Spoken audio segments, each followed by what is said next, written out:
Hello everybody, আমি Biswajit and welcome to code scheme. গত ভিডিওতে আমরা কথা বলেছিলাম ডক টাইপ নিয়ে। আজ আমরা কথা বলবো HTML ট্যাগস এবং এলিমেন্টস নিয়ে। তাহলে চলুন শুরু করি। প্রথমে আমরা জেনে নিই HTML ট্যাগ কী। HTML ট্যাগ হচ্ছে HTML tags are like keywords which defines that how web browser will format and display the content. অর্থাৎ HTML ট্যাগ হচ্ছে কিওয়ার্ডের মতো, যা ডিফাইন করে কোনো ব্রাউজার কোনো কন্টেন্টকে কীভাবে ফরম্যাট এবং ডিসপ্লে করবে। কীভাবে লিখতে হয় ট্যাগ? ট্যাগ লেখার জন্য আপনাদেরকে প্রথমে করতে হবে দুটো অ্যাঙ্গেল ব্র্যাকেটের মাঝে ট্যাগ নেম দিতে হবে, যেমনটা আমরা এখানে দিয়েছি। এটা হচ্ছে ওপেনিং ট্যাগ এবং এটা হচ্ছে ক্লোজিং ট্যাগ।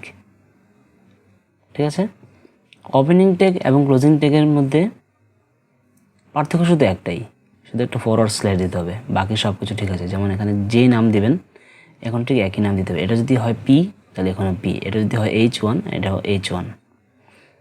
ঠিক আছে, আর দু ট্যাগের মধ্যে কন্টেন্টকে লিখতে হবে। এটা ওপেনিং ট্যাগ, এটা হচ্ছে ওপেনিং ট্যাগ এবং এটা হচ্ছে ক্লোজিং ট্যাগ। এবং ওপেনিং এবং ক্লোজিং ট্যাগের মধ্যে কন্টেন্ট থাকে। কন্টেন্ট হিসাবে অন্য কোনো এলিমেন্টও থাকতে পারে বা কোনো টেক্সট থাকতে পারে। উদাহরণস্বরূপ এখানে H1 হচ্ছে একটা ট্যাগ, এটা হচ্ছে ওপেনিং ট্যাগ এবং এটা হচ্ছে ক্লোজিং ট্যাগ এবং মাঝে হচ্ছে কন্টেন্ট, এটা H1 ট্যাগ। এখন আমরা জেনে নেব যে what is an HTML element. HTML element কি? HTML element, an element in HTML is a collection of start tag, attributes, end tag এবং content between them। অর্থাৎ HTML এ এলিমেন্ট হচ্ছে start tag, attributes, end tag এবং তাদের মধ্যেকার কন্টেন্টের collection.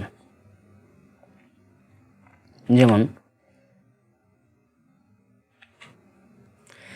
এখানে ট্যাগ নেম,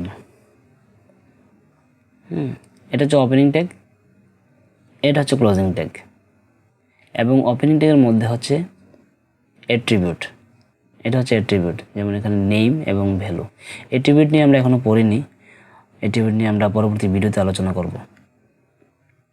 আর এই হচ্ছে কন্টেন্ট। এই পুরো ব্যাপারটাকে একসাথে এলিমেন্ট বলে। Tag, opening tag, attribute, content এবং ক্লোজিং ট্যাগ, এই চারটাকে একসাথে, মানে এগুলোর একসাথে কালেকশনে হচ্ছে এলিমেন্ট। যেমন এখানে পি হচ্ছে ট্যাগ, এখানে এটা হচ্ছে ওপেনিং ট্যাগ, এটা হচ্ছে ক্লোজিং ট্যাগ এবং এটা হচ্ছে অ্যাট্রিবিউট, ল্যাং অ্যাট্রিবিউট, যার ভ্যালু হচ্ছে কি EN মানে ইংলিশ। এবং দিস ইজ প্যারাগ্রাফ, এটা হচ্ছে কন্টেন্ট। আশা করি বুঝতে পেরেছেন। Type of element. Type of element হচ্ছে দু প্রকার, একটা হচ্ছে কন্টেনার এলিমেন্ট, একটা হচ্ছে এমটি এলিমেন্ট। এগুলো হচ্ছে কন্টেনার এলিমেন্টের উদাহরণ। যে সকল এলিমেন্টের ওপেনিং ট্যাগ এবং ক্লোজিং ট্যাগ দুটি আছে তাদেরকে বলে কন্টেনার এলিমেন্ট। এই দুটো ট্যাগের মধ্যে কন্টেন্ট হিসেবে যে কোনো এলিমেন্ট বা কোনো টেক্সট থাকতে পারে। ঠিক আছে, আর এমটি এলিমেন্ট হচ্ছে যাদের কোনো ক্লোজিং ট্যাগ নেই। যেমন BR ট্যাগ, এটা কোনো ক্লোজিং ট্যাগ নেই, বা IMG ট্যাগ, এটা কোনো ক্লোজিং ট্যাগ নেই। ইনপুট ট্যাগ, এটা কোনো ক্লোজিং ট্যাগ নেই। HR ট্যাগ, এটা কোনো ক্লোজিং ট্যাগ নেই। এসবগুলো ওপেনিং ট্যাগ। ঠিক আছে, never skip the end tag. যেমন এটা একটা H1 ট্যাগ, এটা একটা P ট্যাগ। এখানে আমরা কোনো এন্ড ট্যাগ ব্যবহার করিনি বা কোনো ক্লোজিং ট্যাগ দিইনি, তারপরও ব্রাউজার এই দুটো এলিমেন্টকে সঠিকভাবে ডিসপ্লে করবে। কিন্তু তারপর আমাদের এন্ডিং ট্যাগ মানে ক্লোজিং ট্যাগ স্কিপ করা উচিত হবে না, কারণ এতে পরবর্তীতে কোনো রকম ইরর আসতে পারে। So never skip the end tag. Nested element, কোনো একটা এলিমেন্টের মধ্যে যদি অন্য কোনো এলিমেন্ট থাকে তাহলে ওই এলিমেন্টকে নেস্টেড এলিমেন্ট বলে। যেমন এখানে HTML এলিমেন্ট, এটা একটা ওপেনিং ট্যাগ, এটা ক্লোজিং ট্যাগ HTML এর। তার মধ্যে, অর্থাৎ এটা হলো HTML এলিমেন্ট, ওই এলিমেন্টের মধ্যে একটা হেড এলিমেন্ট এবং একটা বডি এলিমেন্ট।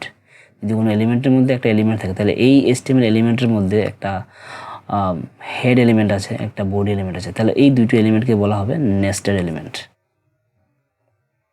ঠিক আছে? HTML element are not case sensitive. আপনি যদি চান HTML ট্যাগগুলোর নাম লোয়ার কেসে লিখতে পারেন, আবার আপার কেসে লিখতে পারেন, এতে কোনো রকম ডিসপ্লেতে কোনো রকম প্রবলেম করবে না। ঠিক আছে? তারপরেও W3C রিকমেন্ড হচ্ছে লোয়ার কেসে লেখা, তাই আমরা এই টিউটোরিয়ালে পুরো সিরিজে আমরা লোয়ার কেস ব্যবহার করব। ঠিক আছে? তো আজ এ পর্যন্তই। আশা করি ভিডিও আপনাদের ভালো লেগেছে, আর যদি ভালো লেগে থাকে তাহলে অবশ্যই লাইক, কমেন্ট, শেয়ার করবেন। চ্যানেলটিকে সাবস্ক্রাইব করে পাশে থাকবেন, আর যদি আগে থেকে করে থাকেন তাহলে thank you so much and thanks for watching this video.